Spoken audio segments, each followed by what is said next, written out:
जय श्री राम दोस्तों, स्वागत है हमारे शास्त्रा फ्यूचर यूट्यूब चैनल पे। दोस्तों, अगर आप अपने जीवन में कुछ नया सीखना चाहते हैं तो हमारे इस चैनल को सब्सक्राइब कर लें। चलिए दोस्तों, शुरू करते हैं। क्या हुआ जब अचानक से अयोध्या में प्रकट हुए साक्षात विभीषण कलयुग में ऐसा चमत्कार देखकर सबके होश उड़ गए। प्राण प्रतिष्ठा से पूर्व अयोध्या में कई बड़े चमत्कार हो चुके हैं, जिसमें गिद्धों का दिखना, भालुओं का दिखना, जमीन में से मां सरयू नदी का प्रकट होना शामिल है।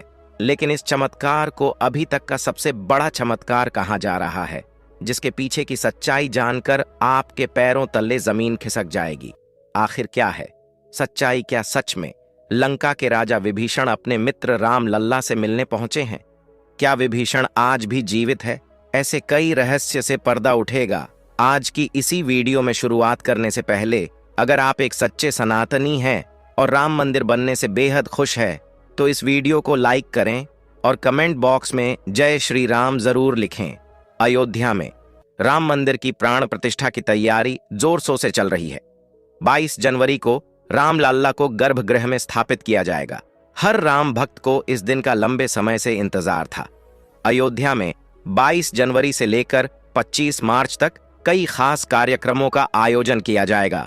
इस बीच मंदिर के गर्भगृह के निर्माण का काम 24 घंटे चल रहा है। 22 जनवरी को राम मंदिर में राम लल्ला की प्राण प्रतिष्ठा होने वाली है। किसी भी मंदिर में की जाने वाली भगवान की मूर्ति की प्राण प्रति का बहुत महत्व होता है। मूर्ति की प्राण प्रतिष्ठा के बिना भगवान का पूजन अधूरा माना जाता है। आगे वीडियो में जानते हैं कि प्राण प्रतिष्ठा क्या होती है और जानेंगे विभीषण कैसे। राम मंदिर में प्रकट हुए सनातन धर्म में किसी भी मूर्ति की प्राण प्रतिष्ठा बहुत महत्वपूर्ण मानी जाती है। प्राण प्रतिष्ठा मूर्ति स्थापना के समय किया जाता है। किसी भी मूर्ति की स्थापना के समय उस प्रतिमा रूप को जीवित करने की विधि प्राण प्रतिष्ठा कहलाती है। प्राण शब्द का अर्थ जीवन शक्ति और प्रतिष्ठा का अर्थ स्थापना होता है। ऐसे में प्राण प्रतिष्ठा का अर्थ जीवन शक्ति की स्थापना करना या देवता को जीवन में लाना होता है। बिना प्राण प्रतिष्ठा के कोई भी मूर्ति पूजा के योग्य नहीं मानी जाती है। मान्यता है कि प्राण प्रतिष्ठा के जरिए मूर्ति में जीवन शक्ति का संचार होता है और वह मूर्ति देवता के रूप में बदल जाती है। अर्थात साक्षात प्रभु श्री राम अयोध्या राम मंदिर में निवास करने वाले हैं और जब स्वयं प्रभु एक बार पुनः अयोध्या आ रहे हैं तो उनके प्रिय मित्र व भक्त विभीषण कैसे पीछे रह सकते हैं? क्योंकि जब प्रभु श्री राम ने रावण का वध किया था, लंका पर विजय पाई थी और पुष्पक विमान के जरिए जब वह फिर से अयोध्या लौटे थे, तब प्रभु श्री राम के साथ विभीषण जी भी अयोध्या आए थे और कई दिनों तक अयोध्या में ही रुके थे। इसके बाद उन्होंने लंका का राज सिंहासन संभाला और लंका के राजा बन गए। यानी प्रभु श्री राम की भक्ति उनके लिए बहुत भाग्यशाली साबित हुई है, क्योंकि जो राम की शरण में आ जाता है उसका उद्धार निश्चित है। लेकिन क्या विभीषण आज भी जिंदा है? इसका जवाब आपको आगे की वीडियो देखकर पता चलेगा। हिंदू धर्म की पौराणिक कथाओं के अनुसार माना जाता है कि 8 महान विभूतियां आज भी सशर जीवित हैं, जिनमें से कुछ रामायण काल के हैं तो कुछ महाभारत काल के, तथा कुछ विभूतियां उससे भी पहले के काल से आज तक जीवित हैं। पौराणिक मान्यता के अनुसार विभीषण, अश्वत्थामा, बलि, वेदव्यास, हनुमान जी, कृपाचार्य, भगवान परशुराम और मार्कंडेय ऋषि चिरंजीवी हैं। चिरंजीवी का अर्थ होता है जो सृष्टि के अंत तक जीवित रहे और जिसकी उम्र भी ना बढ़े, और विभीषण भी इन्हीं धरती पर मौजूद है और अनंत काल तक जीवित रहेंगे। लेकिन यह वरदान आखिर उन्हें किसने दिया, यह बड़ा जानने का विषय है। भगवान राम के अनन्य भक्त विभीषण बाल्यकाल से ही धर्मपरायण रहे। वह अपने बड़े भाई रावण के धर्म विरुद्ध कार्यों का विरोध भी करते थे। उन्होंने लंका युद्ध में भी धर्म का पालन करते हुए भगवान राम का साथ दिया। इसलिए प्रभु श्री राम ने उन्हें सृष्टि के अंत तक अजर अमर रहने का वरदान दिया। जब कलयुग का अंत होगा उस समय भगवान विष्णु एक बार फिर से अवतार लेंगे, जिसका नाम कल्कि होगा। तब यह 8 चिरंजीवी भगवान कल्कि का साथ देंगे और फिर से सतयुग की स्थापना करेंगे। इसका मतलब यही निकलता है कि विभीषण आज भी जीवित है, लेकिन आखिर प्राण प्रतिष्ठा से पहले उन्हें राम मंदिर में उन्हें कब और कैसे देखा गया? आगे वीडियो में जो घटना हम आपको बताने वाले उसे सुनकर आपके होश उड़ जाएंगे। यह घटना टना है 11 जनवरी रात्रि 12 बजे की रोजाना की तरह सभी मजदूर राम मंदिर के गर्भगृह का कार्य करके अपने तंबू में विश्राम कर रहे थे। तभी मजदूरों को मंदिर के अंदर से प्रभु श्री राम के नाम जाप की ध्वनि सुनाई दी। अभी किसी भी अन्य व्यक्ति को रात्रि के समय राम मंदिर में घुसने की अभी अनुमति नहीं है। तब उन्हें ऐसा लगा कि शायद किसी आसपास के मंदिर द्वारा उन्हें ध्वनि सुनाई दे रही होगी, तो सभी मजदूर रात्रि में वापस सो गए। लेकिन सुभाष नाम के एक मजदूर को लगातार यह बात खटक रही थी। उसे वह आवाज राम मंदिर से ही आती प्रतीत हो रही थी। तो उसके मन में जानने की उत्सुकता हुई, आखिर इतनी रात्रि को राम मंदिर के अंदर राम नाम का जाप कौन कर रहा है। उसने अपने साथियों को उठाना चाहा, लेकिन सभी गहरी नींद में थे। तब सुभाष अकेले ही राम मंदिर परिसर में पहुंचा। वे काफी महीनों से राम मंदिर के निर्माण कार्य का हिस्सा था। उसे राम मंदिर का एक एक दरवाजा, एक एक कोना अच्छी तरह से पता था।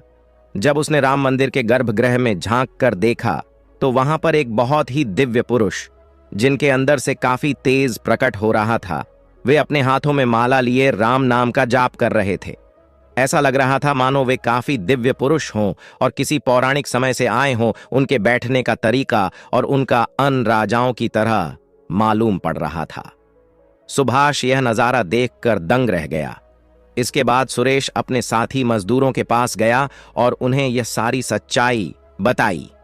और जब सब मिलकर राम मंदिर गर्भगृह तक पहुंचे तो सभी के होश उड़ गए, क्योंकि वह दिव्य व्यक्ति वहां से गायब हो चुके थे। चूंकि रात्रि का समय चल रहा था तो सभी लोग सुभाष की बातों को भ्रम समझ रहे थे और कोई भी उसकी बात को मानने को तैयार नहीं था। लेकिन सुभाष जानता था उसने जो देखा है वह बहुत बड़ा चमत्कार है। लेकिन उसके मन में एक ही सवाल था कि रात्रि 12 बजे राम मंदिर में राम नाम का जाप करते हैं वह दिव्य पुरुष आखिर थे कौन। क्योंकि आज के समय में किसी भी पुरुष के अंदर इतना तेज नहीं हो सकता। उनका संबंध पौराणिक काल से ही हो सकता है। और अगर रामायण काल की बात करें तो 2 ही शख्सियत है जिनके होने का दावा आज भी कलयुग में कहा जाता है। पहले हैं हनुमान जी और दूसरे हैं विभीषण। तो पूरी संभावना यही है कि सुभाष ने राम मंदिर में रात्रि के समय जिस महापुरुष को देखा था वह राजा विभीषण हो सकते हैं, क्योंकि वह आज भी धरती पर जीवित है। और 8 चिरंजीव इस दिव्य मौके पर राम मंदिर में कई चमत्कार लगातार हो रहे हैं। जहां कहीं दिव्य शक्तियां भी राम भगवान के स्वागत के लिए अयोध्या आ पहुंची है। राम मंदिर के उद्घाटन की तैयारी अब अंतिम चरण में है। इस बीच एक और जहां श्री राम जन्मभूमि तीर्थ क्षेत्र ट्रस्ट लगातार तैयारी की जानकारी साझा कर रहा है, वहीं राम मंदिर के इस महायज्ञ में देश का हर राम भक्त अपनी आहुति अर्पित कर रहा है। आने वाली 22 तारीख के मौके पर कई संत महात्मा और जिन भक्तों ने राम मंदिर के लिए संघर्ष किया वह सभी अयोध्या पहुंचेंगे। न केवल 22 जनवरी को बल्कि 12 जनवरी से ही मेहमानों का अयोध्या जाने का सिलसिला शुरू हो जाएगा। रामनगरी में 11,000 से ज्यादा वीआईपी मेहमानों के स्वागत की तैयारी की जा रही है। एक समय था जब यहीं अयोध्या में रामलल्ला टेंट में विराजमान थे। आज पक्का घर सिर्फ रामलल्ला को ही नहीं बल्कि पक्का घर देश के 4 करोड़ गरीबों को भी मिला है। रामायण के समय में अयोध्या को स्वर्ग कहा जाता था। देवता इस स्वर्णिम नगरी कहते थे, क्योंकि यह नगर चारों तरफ से हर प्रकार की सुविधा से युक्त था। लेकिन जब मुगल आक्रांताओं ने भारत पर आक्रमण किया तो पूरे अयोध्या नगर को उजाड़ कर रख दिया। मंदिर के ध्वस्त होने के बाद कई सालों तक यह भूमि वीरान रही और किसी भी हिंदू सनातनी को इस क्षेत्र में आने की अनुमति तक नहीं थी। लेकिन पुनः प्रभु श्री राम जी की कृपा हुई। यहाँ श्री राम का भव्य मंदिर बनने के बाद यहाँ आने वाले लोगों की संख्या में बहुत बड़ी वृद्धि होगी। इसे ध्यान में रखते हुए सरकार ने अयोध्या में हजारों करोड़ रुपए के विकास कार्य किया है। राम मंदिर की प्राण प्रतिष्ठा से पहले प्रधानमंत्री मोदी ने अयोध्या में अलग अलग विकास कार्यों का उद्घाटन किया और महर्षि वाल्मीकि इंटरनेशनल एयरपोर्ट अयोध्या धाम भी लोगों को तोहफे में दिया। इस एयरपोर्ट को पूरी तरह से भगवान राम से जोड़ा गया है, जिसकी दीवारों पर भी आपको श्री राम से जुड़ी सजावट देखने को मिलेगी। इस एयरपोर्ट के अंदर घुसते ही हमेशा लगता है हम फिर से रामायण काल में आ गए हों। आपको बता दें कि इस एयरपोर्ट को 20 महीने के रिकॉर्ड समय में तैयार किया गया है। उत्तर प्रदेश सरकार की ओर से अयोध्या एयरपोर्ट के लिए 821 एकड़ भूमि मुहैया कराई गई थी। 14 साल का वनवास पूरा करके और रावण का वध करके जब भगवान श्री राम पुनः अयोध्या पहुंचे थे तो अयोध्या के घर घर में दिवाली मनाई गई थी, हर घर में दीपक प्रज्वलित किए गए थे। तो जब अब पुनः प्रभु श्री राम अपने धाम को लौटने वाले हैं तो हम 140 करोड़ देशवासी आखिर कैसे पीछे रह सकते हैं। अयोध्या में विवादित स्थल पर 500 साल बाद प्रभु श्री राम के मंदिर निर्माण और श्री राम लल्ला की स्थापना के जश्न में 22 जनवरी को सिर्फ देश ही नहीं बल्कि पूरी दुनिया दिवाली की रोशनी से जगमग होगी। अयोध्या से पीएम मोदी ने देश के सभी 140 करोड़ लोगों से 22 जनवरी के दिन अपने घरों को श्री राम ज्योति नामक दीपक की रोशनी से अपने घरों को जगमग करने का आह्वान किया है। प्रधानमंत्री ने लोगों से हाथ जोड़कर यह प्रार्थना की है कि सभी देशवासी प्रभु श्री राम लल्ला की अयोध्या वापसी के जश्न में अपने अपने घरों को दिए से जगमग कर दें। यानी पूरे देश में इस बार 22 जनवरी को ऊर्जा, आशा, आकांक्षा और उम्मीद जोश से भरपूर एक नई दिवाली देखने को मिलेगी। यह दिवाली सिर्फ देश ही नहीं बल्कि दुनिया के उन तमाम देशों में भी मनाई जाएगी जहां भारतीय लोग बसे हैं। इसी बीच अब राम मंदिर प्राण प्रतिष्ठा से पहले राम लल्ला के भक्तों के लिए एक और बड़ी खुशखबरी है। दरअसल अब राम लल्ला के गर्भगृह का मुख्य द्वार सोने से बनाया गया है, जो मंदिर के मुख्य द्वार के तौर पर स्थापित कर दिया गया है। राम मंदिर में सोने के दरवाजे की कुछ खासियत भी है। बता दें कि राम लल्ला के गर्भगृह में मेन लगाए गए सोने के दरवाजे पर खूबसूरत नक्काशी की गई है। मंदिर के भूतल पर ऐसे 14 दरवाजे लगने वाले हैं। लेकिन दोस्तों, जब हम राम मंदिर को बनता हुआ देखते हैं तो हमें बड़ा गर्व होता है कि हम राम मंदिर को अपनी आंखों से बनता हुआ देख रहे हैं। हमें उस स्थान पर राम मंदिर के अंदर जाने का मौका भी मिलने वाला है।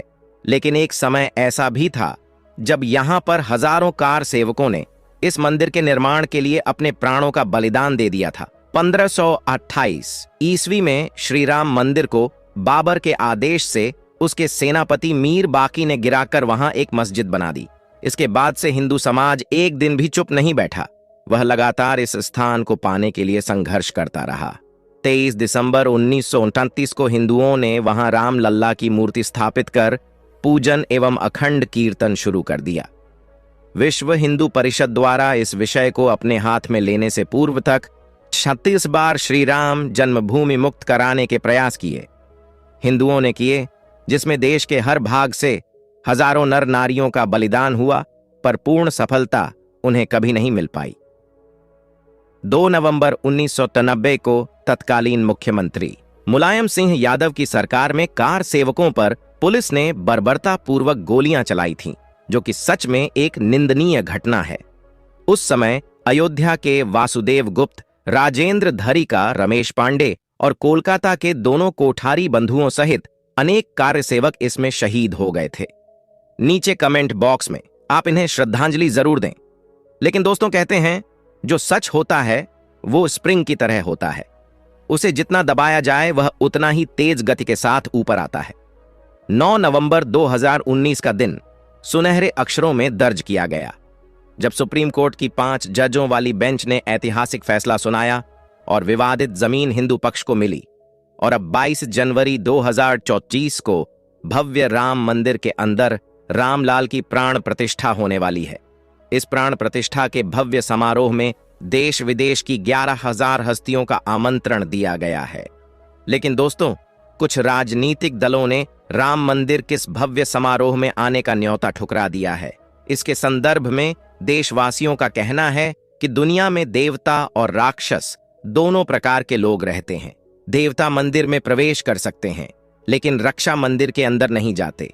जो राजनीतिक दल मंदिर के प्राण प्रतिष्ठा में आने से मना कर रहे हैं, इन्हें राक्षसों के साथ जोड़कर देखना गलत नहीं होगा। जल्द ही राम मंदिर आम जनता के लिए भी खोल दिया जाएगा। राम मंदिर की भव्यता, लोगों के मन में राम मंदिर को लेकर के उत्साह और साथ ही साथ अयोध्या शहर का विस्तार उन सभी बलिदानों की आत्मा को शांति प्रदान करेगा और देश के प्रगति में भी जरूर सहयोग करेगा। हम दोस्तों आशा करते हैं कि आज की वीडियो के माध्यम से आप राम मंदिर को और उसके इतिहास को करीब से जान पाए होंगे। सभी हमेशा करते आज की वीडियो आपको पसंद आई होगी। लाइक जरूर करें और कमेंट बॉक्स में सभी कार्ड सेवकों के बलिदान के प्रति आप श्रद्धांजलि जरूर दें। साथ ही साथ कमेंट बॉक्स में कुछ सेकुलर हिंदुओं के लिए अपनी राय जरूर रखें जिन्होंने राम मंदिर प्राण प्रतिष्ठा समारोह में आने का न्योता ठुकरा दिया है। हमारे चैनल को सब्सक्राइब जरूर कर लें ताकि आपको हमेशा ऐसी सत्य चमत्कारी घटनाएं देखने को मिलती रहे। अभी के लिए आप सभी को हर हर महादेव।